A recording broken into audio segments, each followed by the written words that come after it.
nossos pais também não estão prontos para nos criar.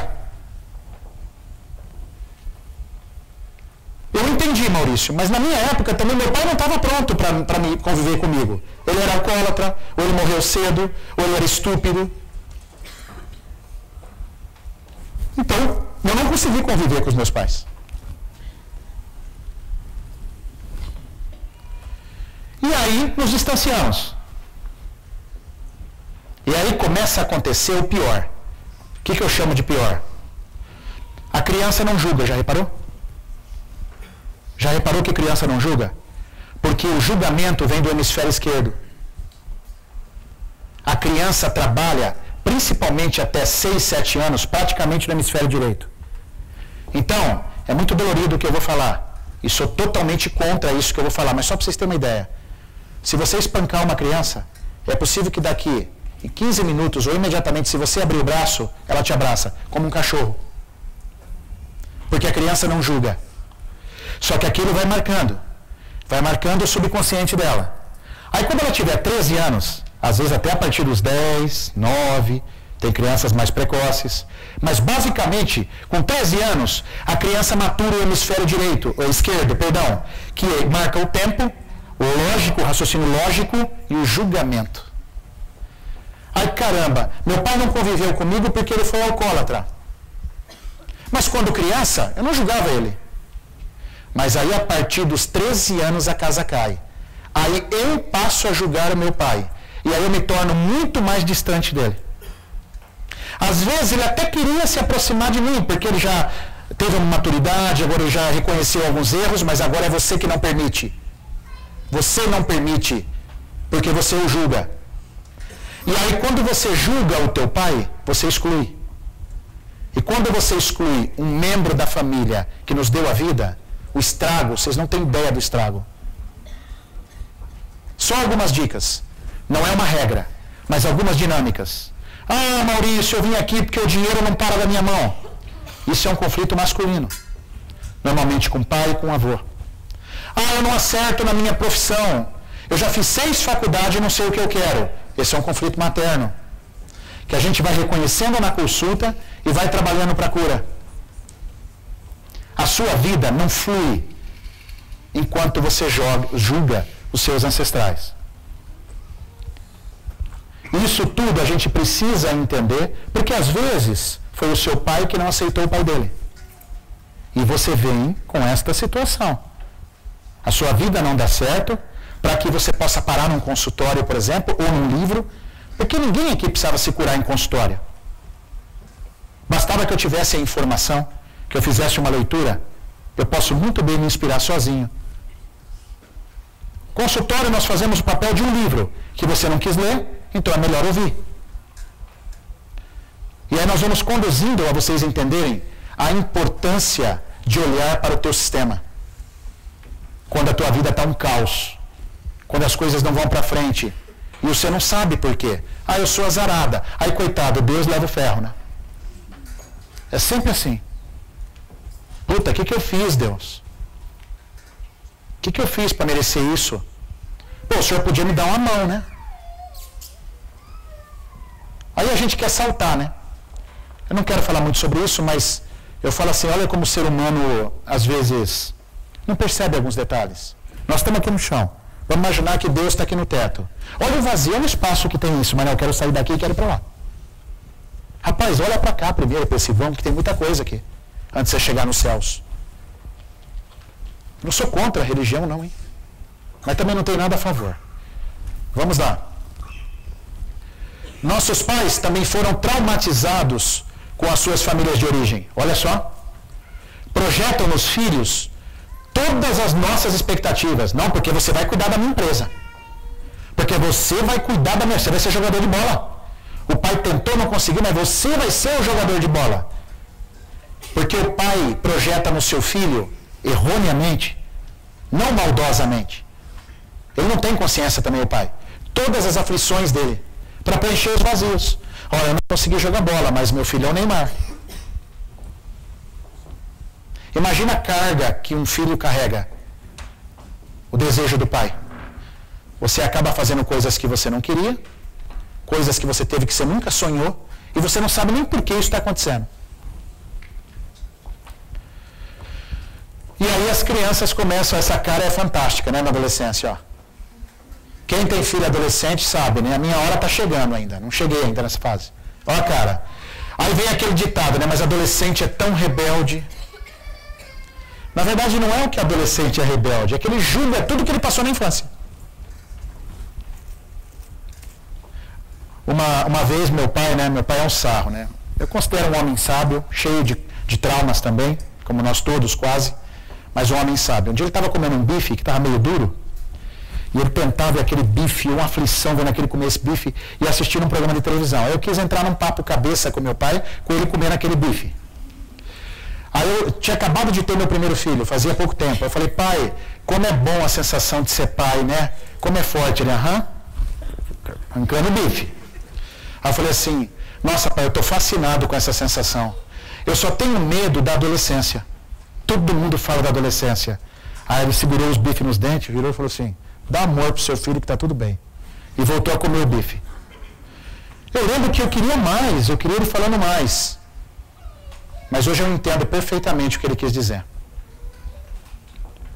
Porque filho que é bem tratado, que convive com os seus pais, e que esses pais reconhecem os seus próprios pais, são adolescentes calmos. Está tudo bem. Porque o adolescente olha para o sistema, ele julga. Quantas vezes eu pego uma mulher que chega assim no consultório, é um sarro, né? Se não fosse deprimente. Entra arrastando a filha adolescente pelo cotovelo, assim, ó. Bom dia, doutor. E joga a moça no banco. Cuida dessa coisa aí pra mim. É assim. Aí eu falo, pois não, a senhora pode se sentar, tá tudo bem. Aí, o que está acontecendo, mãe?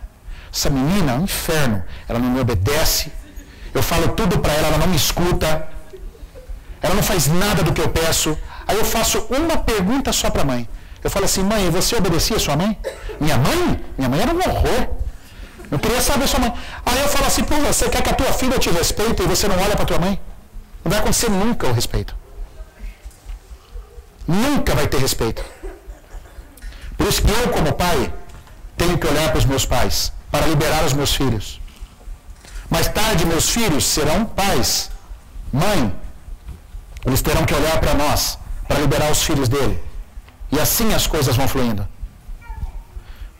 Porque se eu, como pai, não aceito meu pai, isso vai aparecer no meu filho. De alguma forma vai aparecer. E não é praga, não é karma, é apenas uma nova oportunidade para a gente crescer. Para a gente crescer. E poder consertar. E evoluir o sistema. E evoluir o sistema familiar. É por isso que às vezes vocês me escutam falar, parece chocante, né? Eu não tenho nada a favor de religião. Mas a minha bronca, eu sou cristão, eu acredito muito na história de Jesus, para mim é única, quem ele foi e o que ele fez. Mas as pessoas param de ter responsabilidade, não assumem o seu papel para jogar a culpa no Criador. É mais fácil, né? É mais fácil deitar de noite e falar assim, nossa, minha vida está uma porcaria, mas eu vou rezar uns Pais Nossos, hoje eu vou na igreja. E a tua responsabilidade, cadê? Então, Jesus Cristo, eu acho que não precisa de defensor, né? Mas se tivesse um guarda-costas, seria eu. Porque eu não aceito isso, não dá pra gente compreender isso. Nós temos responsabilidade. A cura é nossa. Agora, eu estou ruim, né? É igual, eu vou falar um que não é uma religião, mas é uma coisa que sofre muito preconceito, né? O espiritismo. Nossa, espiritismo não. Nossa, espiritismo é coisa do demônio. Aí, o artista da Globo passa a vida inteira indo na igreja. Quando vai, certo? Aí ele tem um câncer. Aí o médico fala para ele que, ó, eu acho que você não escapa. Aonde que ele vai? No espiritismo. Aí ele fala assim, ó, não conta para ninguém. Ele fala para os amigos. Agora, assumir cada um a sua responsabilidade sobre as suas curas, é isso que nós precisamos. E não ficar jogando para os outros. E não é só para Jesus, não, hein? Eu estou indo no extremo. A nossa cultura de saúde tem o hábito do quê, pessoal? Eu procuro alguém para você me curar. Ô, doutor, eu vim aqui, o senhor pode me curar? Meu Deus! Olha a cultura que nós temos sobre saúde. Eu estou doente, doutor, o senhor pode me curar? A cura de dentro para fora, pessoal. Ninguém cura ninguém aqui, não. Nós somos inspiradores para fazer você enxergar e poder fazer escolhas que mudem a sua vida. Ninguém cura ninguém. Ah, doutor, eu estou muito deprimido. O senhor pode me dar um remédio de depressão? Pois não. Tudo bem, para aquele momento pode até ajudar. Mas não é cura. Isso não é cura. Porque você não está olhando para onde você tem que olhar. Porque você sequer entende a sua depressão. Vocês querem ver? Vamos fazer uma brincadeira rápida aqui. Qual o seu nome da ponta? Rose. Tudo bem, Rose? Sabe o que é isso, Rose? Uma caneta com laser. Muito bem. Passador de slides, né? Tem um laserzinho. Imagina que ele soltasse uma fumacinha agora. E ele queimasse. Ó, cheirou queimado, não está funcionando mais. Eu gostaria de dar a você isso aqui. E você levar para sua casa hoje. E você abrisse ele para mim, consertasse e me deixasse amanhã na minha clínica. Você pode fazer isso, Rose? Não, não posso porque eu não sei consertar essa caneta. Ah, então escutaram ela? Ela disse que ela não pode porque ela não sabe consertar essa caneta. E eu digo, o que te falta para consertar essa caneta? Conhecimento. Ah, conhecimento. Aí Deus o livre, né? Estamos falando de Deus? Deus o livre, ela tem um tumor. Ela tem um tumor. Aí eu pergunto a vocês, como ela pode se curar se ela não conhece o corpo dela? Já perguntaram para alguém que tem um suposto câncer, por que ele tem câncer? Ele não sabe porque ele tem câncer. É o mesmo processo da caneta. Se eu não tenho conhecimento, eu não posso abrir e consertar. É o mesmo processo das supostas doenças. Se eu não entender o que o meu órgão está falando, não tem cura, pessoal. Há só sobrevida e luta e todo mundo agonizando, porque não entende o seu corpo. Eu tenho uma frase, enquanto eu não descobrir se foi outra pessoa que disse, eu vou falar que é minha. Me perdoe se alguém escutou em algum lugar, depois vocês me falam ali na saída. Mas eu acho que ela é minha. Nós somos analfabetos do corpo. O cara pode ser engenheiro civil, doutorado, pós-doc, nós não sabemos nada do nosso corpo. Absolutamente. Todos aqui analfabetos, inclusive profissionais de saúde. Analfabetos. Aí, num determinado momento da sua vida, você tem uma puta de uma cistite, uma mulher. Aí você pergunta para ela, por que você tem cistite? Ué, eu não sei, eu tenho cistite. Deve ser um limão que eu tomo. Eu acho que eu estou comendo muita coisa ácida. Aí eu digo para ela assim, eu também estou, e eu não tenho cistite. Você quer ver um sarro, é rinite alérgica. Por que o senhor acha que o senhor tem rinite, a senhora? Ah, é o pó. Puxa, e só na sua casa tem pó? Não. Então por que eu não tenho rinite? Minha esposa não tem rinite, meu amigo não tem rinite, todo mundo vive com pó. Ah, doutor, não, é verdade. Deve ser então um frio. Só faz frio para você? Não. Aí você começa a colocar a pessoa para pensar, aí ela fica com cara de paisagem, né? Porque é tão interessante esse movimento, quando você começa a fazer a pessoa pensar, é coisas que ela nunca tinha pensado. Aí ela fica lá assim, ó. É claro que é. Como é que uma rinite pode ser pó? Aí ela fala assim para mim. Aí no desespero de achar um argumento, ela fala assim, ó. Ah, doutor, mas assim, o senhor está falando isso aí, mas cada pessoa é diferente da outra. E aí eu digo para ela assim, é exatamente por isso que você tem rinite. Porque você não sabe o que você viveu. Você não associou ainda com algo que você passou que te gerou a rinite. Vixe. O que aconteceu aí?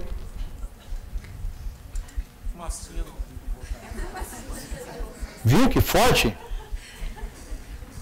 Então vamos lá. Vamos passar rápido por aqui. Aí. Então nossos pais também têm traumas. E eles não tiveram nenhuma orientação. Aí eles não estão acessíveis para os filhos. Eles estão na dor. A gente costuma falar essa linguagem. Muitos pais, quase todos, estavam na dor. Aí vamos entender o que é trauma. Trauma é um excesso de uma informação numa situação que não pode ser contida. Olha essa menina, por exemplo, com o esbravejamento do pai. As gritarias e os...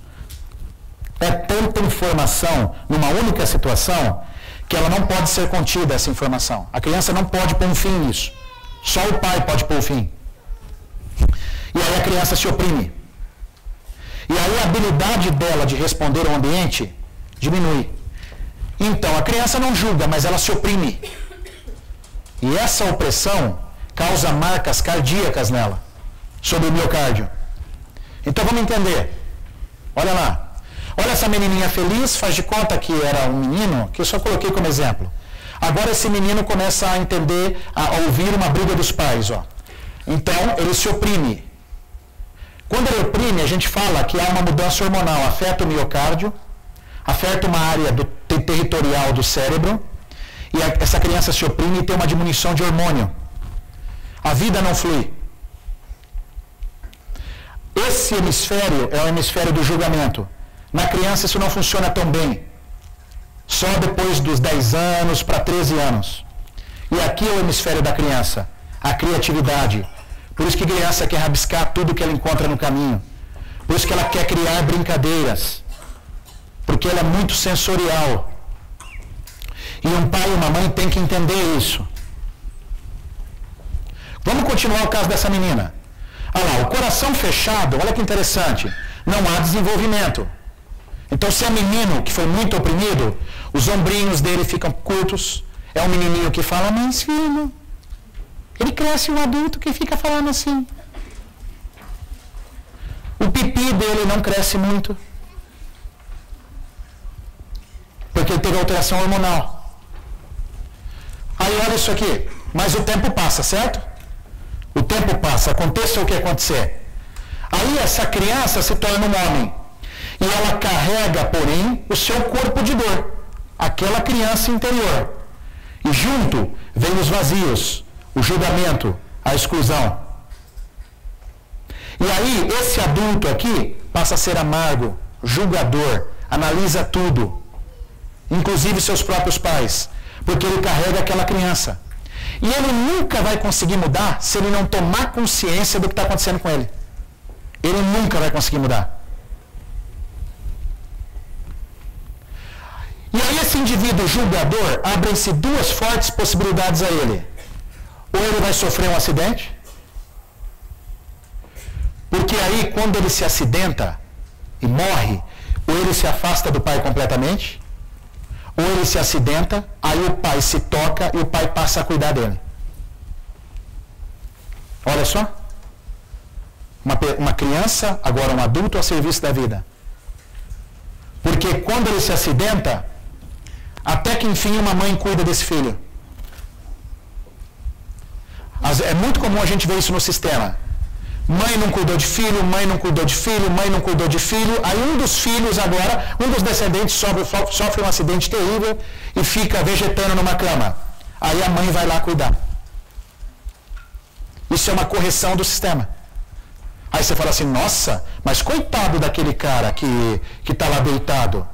O ser humano é muito egocêntrico, mas nós somos da família dos mamíferos. E nem sequer somos os mais desenvolvidos. O golfinho, por exemplo, é muito mais desenvolvido que nós. E o golfinho só não constrói prédio e rodovias fabulosas porque ele vive dentro da água e ele não tem braço. Mas nós não temos nem ideia de quanta coisa um golfinho faz pela família debaixo de um oceano. Mas nós achamos que nós somos o Xuxo, né? Nós somos Xuxo, nós somos que governa o planeta, nós somos mais desenvolvidos. Nós somos mamíferos. Então eu vou lembrar para você a cadeia dos mamíferos. Eles vivem pela espécie, como um boi de piranha. Se eu precisar dar a minha vida, estar a serviço, para que o meu sistema se cure, isto vai acontecer, independente da sua vontade. Então daí ou vai por amor, ou vai pela dor. Então como é bom a gente saber antes, né? Para eu poder me curar e liberar meus filhos. E o mesmo serve para vocês. E se eu não sofrer um acidente, eu vou entrar num baita, para não falar outra palavra feia, de um emaranhado familiar. Aí o dinheiro não para na minha mão, eu não consigo casar, eu não consigo fazer nada, minha profissão não vai para frente. Sabe aqueles emperrados na vida? Esses são emaranhados familiares. Não flui, a vida não flui. E aí você vai achar que você é azarado, que você é isso ou que você é aquilo, e não tem nada a ver com isso. Não tem absolutamente nada a ver com isso. Faz parte daqueles 95% que estão te guiando. Enquanto você não abrir o teu olho, enquanto você não tomar consciência dos fatos, você não vai fluir. Porque é o mesmo exemplo que eu dei aqui do passador. Eu só posso consertar isso se eu tenho informação sobre isso. Agora, olha que lindo. A Rose não entende de eletrônica. Mas se ela fizesse um curso de eletrônica, vamos falar que fosse a vontade dela, ela poderia aprender a consertar isso. Consertar celulares, equipamentos eletrônicos.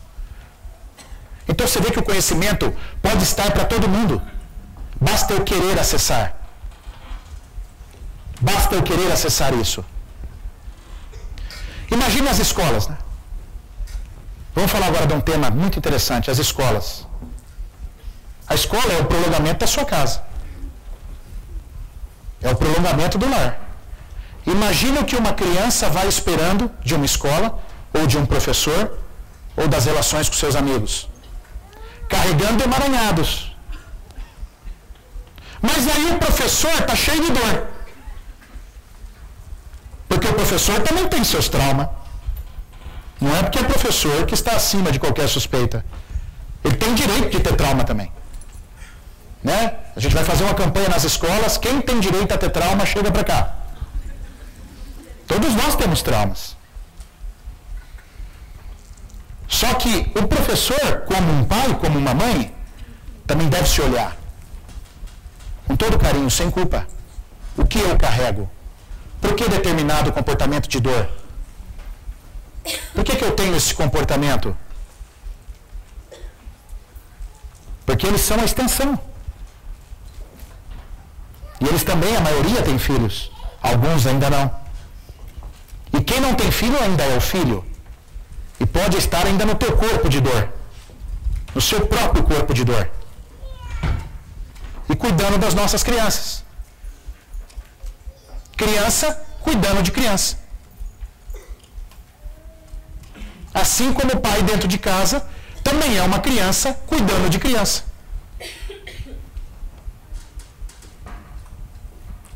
Por isso que nós devemos levar tudo com muita seriedade, principalmente no que diz respeito ao olhar para o nosso interior.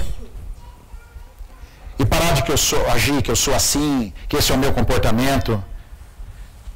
É 95% que te rege. Está na hora da gente parar e buscar informação e olhar para eu tentar me curar, liberar meus filhos, ser um pai melhor, um marido melhor, um professor melhor. Sem culpa. Olha essa foto aqui, ó. Como entender um acontecimento desse? Né? Mas não é possível. Deus é ruim para esse menino.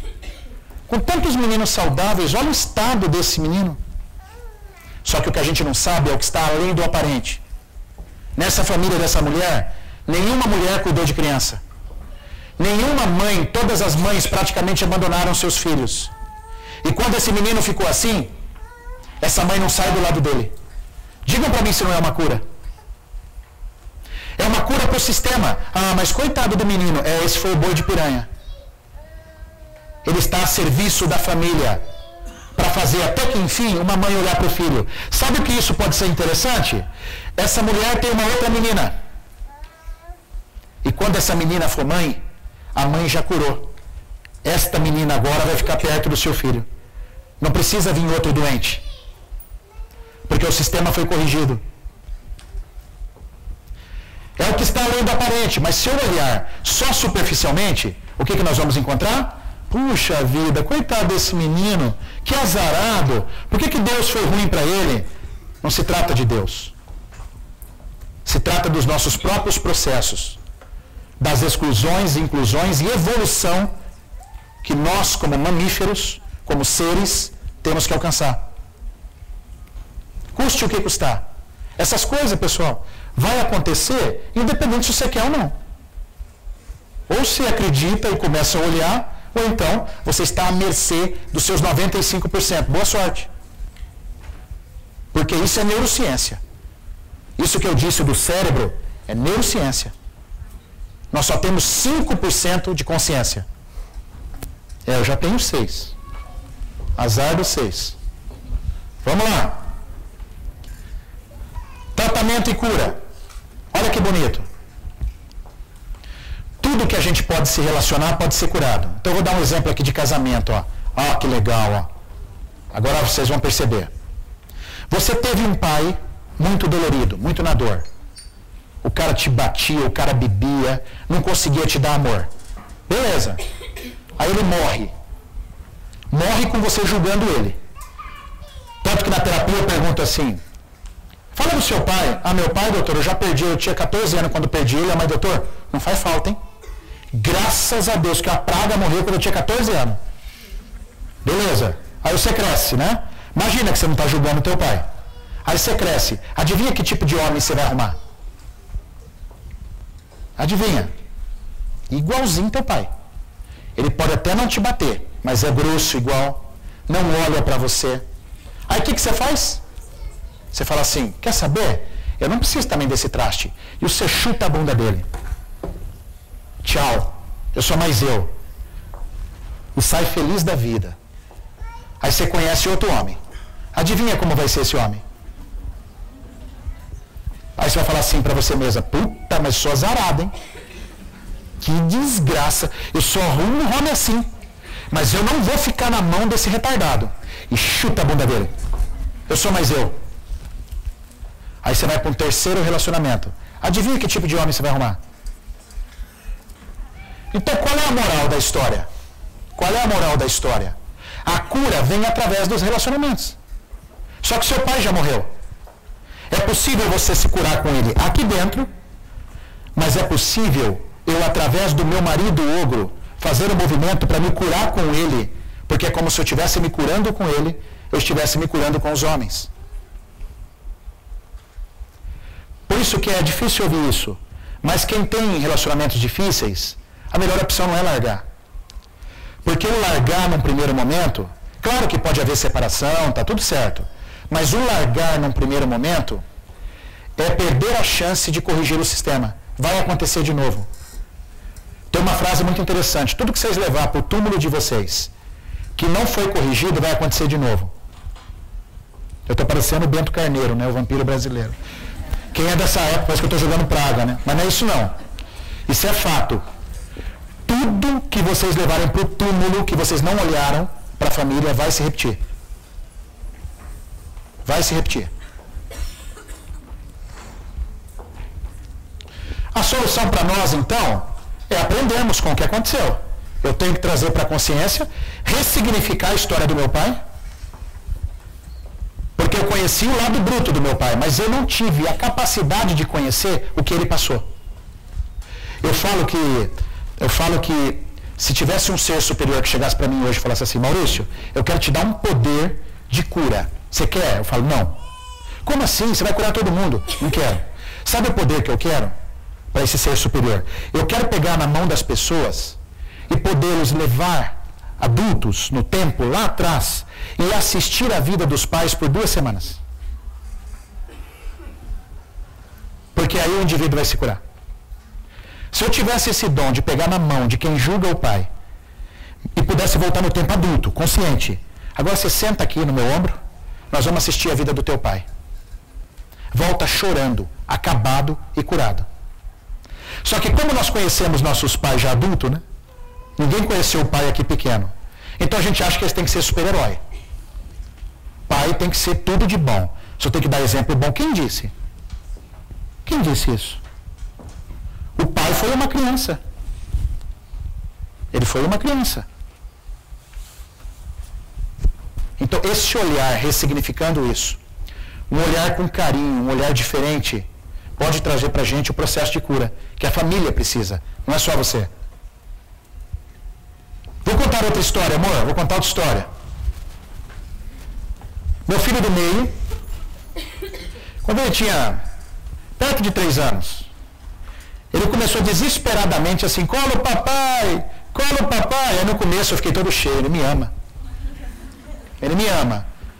Passou 1 mês, 2 meses, aquilo começou a ficar irritante. Ô filho, vai brincar. Ele não brincava. Ele não interagia, era só colo, papai. E chorando, sabe? Era um colo sofrido. Sofrido. Mas o que está acontecendo, Heitor? Vem pro colo, aí tia, eu não vou pegar você mais não. Ah, filho, só colo, eu tô cansado. Aí já comecei a perder paciência como pai, ó. Porque eu não estava entendendo aquilo. Aí eu procurei uma amiga, Sara, nós estávamos num curso em Curitiba, Sara subiu com eles para dormir, e eu fiquei conversando com uma amiga no saguão do hotel. E ela conversou comigo, me debulhou, né? Aí ela falou assim, Maurício, eu acho que eu já entendi a dinâmica do seu filho. O que aconteceu? O seu pai não teve colo. E ele está olhando pro vô. Não é possível. Como meu pai não teve colo? Seu pai nunca teve colo. Ela falou para mim. Olha, eu acredito muito em você. Mas você se importa de eu ligar pro meu pai? É 10 e pouco, ele está acordado. Não, pode ligar. Peguei o telefone e esquei pro meu pai. Eu falei, pai, tudo bem, beleza. Eu preciso fazer uma pergunta pro senhor. Você teve colo de pai? Aí ficou um silêncio denunciador. Aí meus olhos já encheu d'água, acredito que os dele também. Aí ele falou para mim, filho, seu avô morreu, batendo no peito e orgulhoso de que nunca precisou pegar um filho no colo. Puta, pensa num cara que fui eu que explodi de emoção. Cheguei à noite, subi, contei no ouvido dele. E adivinha qual foi o tratamento do meu filho? Eu conversei com ele, expliquei tudo com ele dormindo, que é uma técnica que a gente usa. Mas a partir do outro dia, adivinha qual foi o tratamento do meu filho? Colo. Dá colo, papai? Claro, meu amor, vem do meu colo. A partir do momento que eu entendi e comecei a fazer com amor, em pouco tempo ele parou de pedir. E passou a brincar como uma criança normal. Agora, e se eu não entendesse esse comportamento? E eu fosse pro túmulo com isso? Vai se repetir. Tanto que estava repetindo dele, nos filhos dele. Essa é uma dinâmica muito simples. Aonde a cura foi só eu agir e dar colo. Então, para a cura, você tem que abrir o coração para aqueles que vocês julgaram. Esse não é um movimento tão simples, mas ele é lindo. Quando ele acontece, muda a vida das pessoas. Nós não podemos mudar o passado, nós não podemos mudar o passado. Nós podemos agir no presente. Eu tenho uma frase que eu digo, nós aprendemos com o passado e corrigimos o presente para um futuro diferente. O passado, ele é uma grande lição de aprendizado, mas quem vive no passado é dono de museu. Eu aprendo e eu mudo aqui agora. Porque dentro da física quântica não existe tempo e espaço. O passado é agora. Eu preciso tomar consciência e começar a agir agora para um futuro diferente.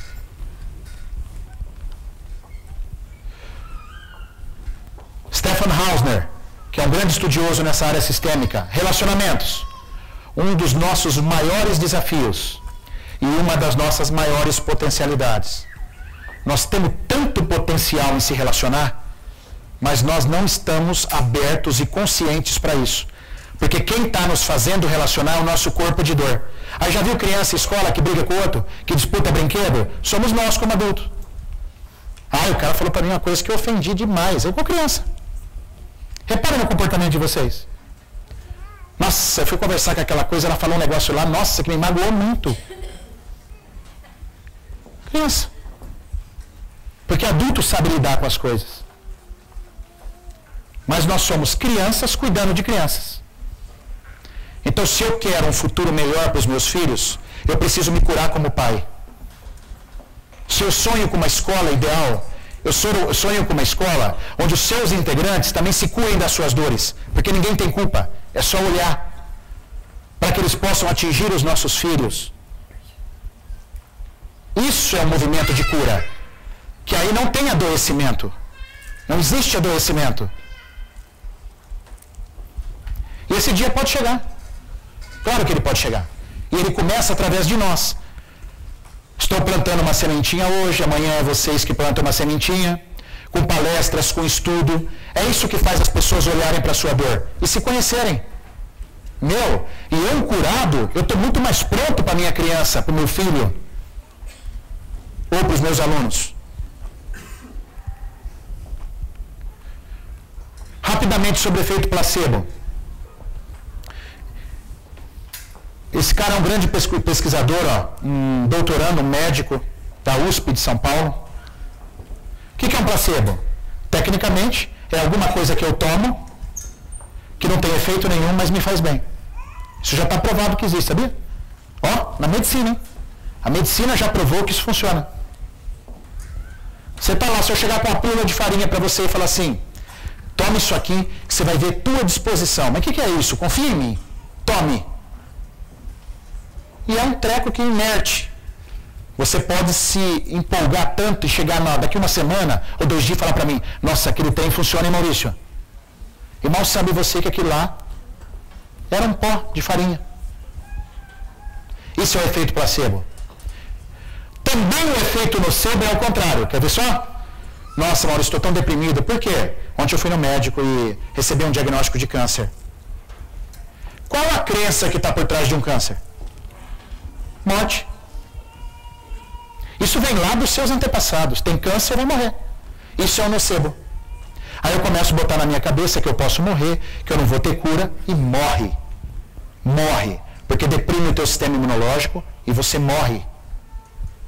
Por causa de uma crença. E o que são crenças? São valores que eu adquiro desde quando, da minha infância, que meus pais me falaram. Então, se meu pai me falar uma vez que eu sou burro, não é uma crença. Eu só escutei uma vez do meu pai que eu sou burro. Não, isso não é uma crença. Para ser crença tem que tornar hábito. Toda vez que teu pai te fala, nossa filho, você é burro demais. Aí passa 5 dias, nossa filho, como você é burro. Eu cresço achando que eu sou um burro. Porque esse é o meu valor, que eu recebi desde criança. Eu fui tomar manga com leite, garanto que tem gente aqui que passou por isso. Eu fui tomar manga com leite com 18 anos. Porque a minha avó querida falava toda hora que morria, não toma manga com leite, meu filho. Não toma manga com leite. Eu fui aprender a tomar manga do leite, o tanto que é bom com 18 anos. Porque era uma crença, cara. Que eu fiquei quase toda a minha vida. E quantas crenças vocês não têm? Esse é o trabalho do Bruce Lipton, por isso que vale a pena. É possível mudar uma crença. Sabe como é que se muda uma crença?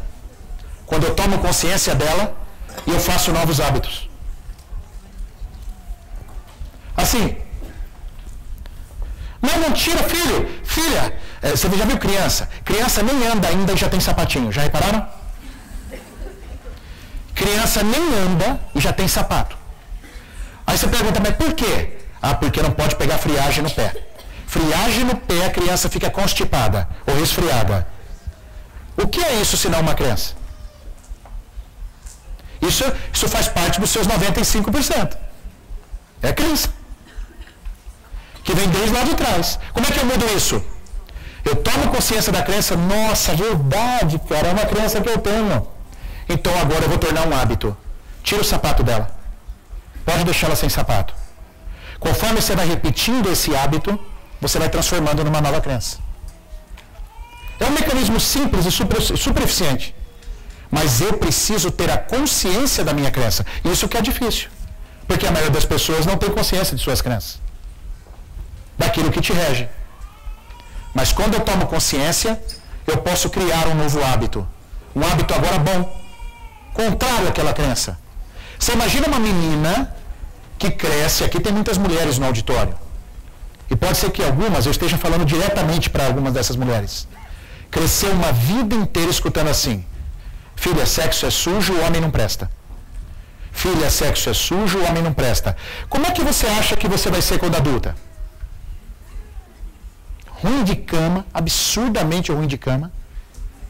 Porque sexo não presta, sexo é sujo e homem não presta. Só que, incrivelmente, enquanto você não tomar contato com essa crença, você fica repetindo isso. E a sua vida não dá certo.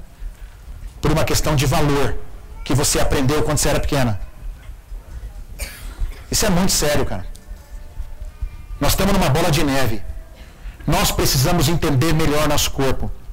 Nós temos que passar isso adiante, nós temos que ir em palestra, nós temos que ler, nós temos que estudar para nos curar.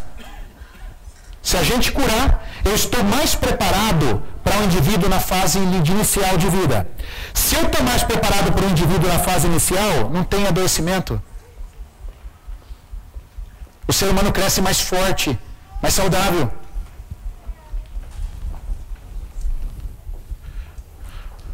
fala do ponto de vista biológico. Como está a tua vida, hein?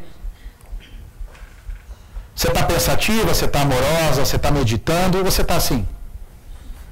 Como é que é a vida de vocês? Se eu fizesse uma pergunta para vocês, claro que vocês não podem responder aqui, é muita gente. Como que está o estresse na vida de vocês?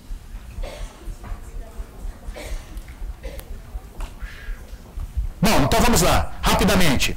Uma zebra não é o prato principal dos leões. Mas quando a comida está escassa, até a zebra pode ser atacada na savana africana. Porém, a zebra é muito forte. Quando ela percebe que tem uma leoa, por exemplo, rondando o seu território, ela percebe pelo cheiro, pela audição e às vezes até pela visão. Imediatamente ela sofre um estresse, certo? Então, libera algumas substâncias para você lutar ou fugir. Por exemplo, o cortisol, a adrenalina. Aí a zebra corre, dispara e a leoa sai atrás. Aí a leoa pega ela, o que ela vai fazer? Lutar. Então ela tentou fugir, mas a leoa pegou, agora ela vai lutar. Quando ela luta, ou ela morre, ou ela escapa. De qualquer forma, se ela escapar, ela gastou os hormônios. Tanto que um animal como a zebra, é muito comum após um estresse muito forte, ela se treme inteirinha. Espasmos involuntários, o animal se treme inteirinho após um estresse. Agora vamos falar de nós. Nós também produzimos esses hormônios. Só que você tem um chefe que é um pé no saco, o teu chefe. Você pode fugir? Não. Porque é o seu emprego, você depende do dinheiro. Você pode lutar com ele? Chegar um dia e falar, oi chefe, tudo bem? Dar um soco na cara e sair no braço com ele? Não, você não pode fazer isso. Então, para onde vai os seus hormônios? Para onde vai os seus hormônios? Você não lutou, você não fugiu, então você não gastou seus hormônios. Então, hoje, quando a gente fala em estresse, a nível biológico para os órgãos, é talvez o primeiro caminho fundamental para que vocês entrem num processo de sair do estresse. E agora eu vou falar assim, ó, custe o que custar. Só que aí não vem a nossa responsabilidade. Porque eu quero melhorar, mas eu não quero mudar de vida. Ah, então, meu amigo, sofra. Eu quero mudar, eu entendi tudo, mas eu não mudo. Então, sofra. Fernando tem uma frase que eu não posso falar aqui, né, Fer? Para esses que não querem mudar de vida, né? É muito feio, né? Eu vou me aguentar. Fernando tem uma frase perfeita, eu queria tanto compartilhar com vocês, mas eu não posso. Depois vocês perguntam para ele na saída. Qual é essa frase? É uma frase perfeita, cara. Eu nunca vi nada mais perfeito em termos de frase. A frase do Fer. Ah, não, mas tem senhoras e senhores, é muito feio. É um jeito besteirento de você nunca mais esquecer. Mas eu não vou falar. Vamos respeitar. A palestra está num bom nível, né? Não vamos... Mas é perfeita a frase dele. Então, assim, eu quero melhorar. A palavra transformação, né? Quantos pacientes chegam no consultório e falam assim para mim, Maurício, eu queria tanto me transformar. Aí eu falo assim, e transformação termina com o quê? Aí a pessoa fica contando as sílabas. Transforma... termina com são. Não, vai um pouquinho antes. Transformação termina com o quê? Ação. Você está agindo? Não, então você não vai transformar. Não tem cura sem ação. Se eu não agir, entender o que está acontecendo comigo, o que está me regendo, os 95%, e partir para uma ação, não tem melhora, é impossível, pessoal. É completamente impossível.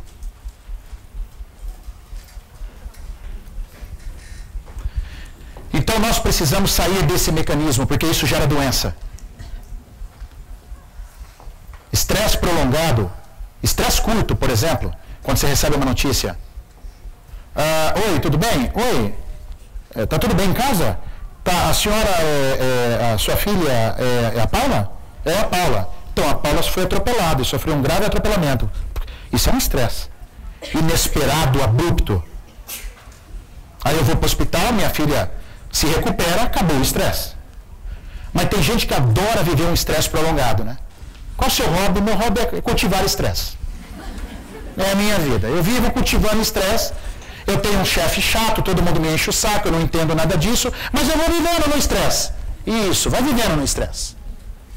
Vai vivendo para vocês verem onde vocês vão parar.